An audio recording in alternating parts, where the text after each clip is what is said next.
spread the light and the healing there. They'll share a little bit about that.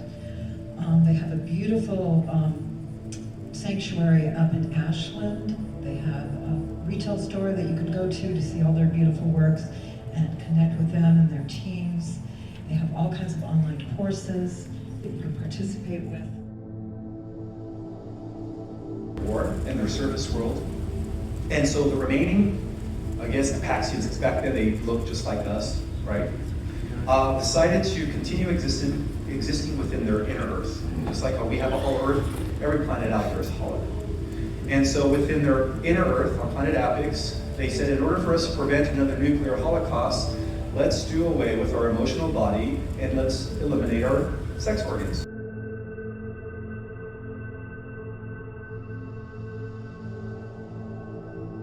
And then we also have the Arcturian Council. And then we also have the Lyran Council.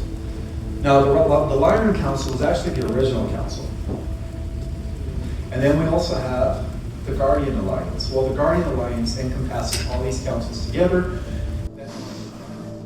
of the Great Central Sun. And collectively, they're known as the Emerald Order.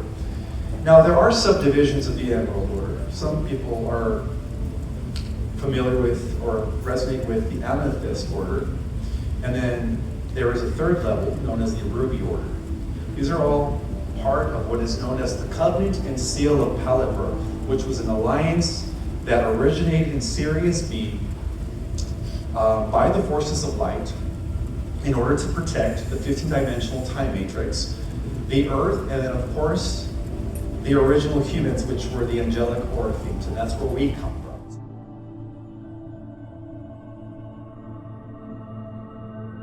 I've heard the Sirians, the Pleiadians, but there's also the Alpha Centaurians, the Epsilon Eridanians, the Hadarians, the Procyons.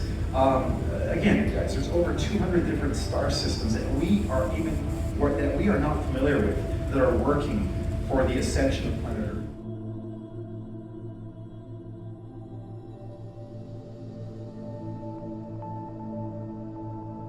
Big role to play. Now, as far as the ETs, there are many benevolent ETs that are not only coming from our universe, but are coming from all these other universes, because what's happening here is going to affect everything. And this is like the greatest show in the cosmos right now taking place here on the Earth. And they're here to make sure that we do it, And I also believe that many of us, whether you are aware of it or not, we are operating on motherships. There's different avatars that we embody. Our consciousness is so vast. So we are the ETs. If you believe in the concept of the star seed.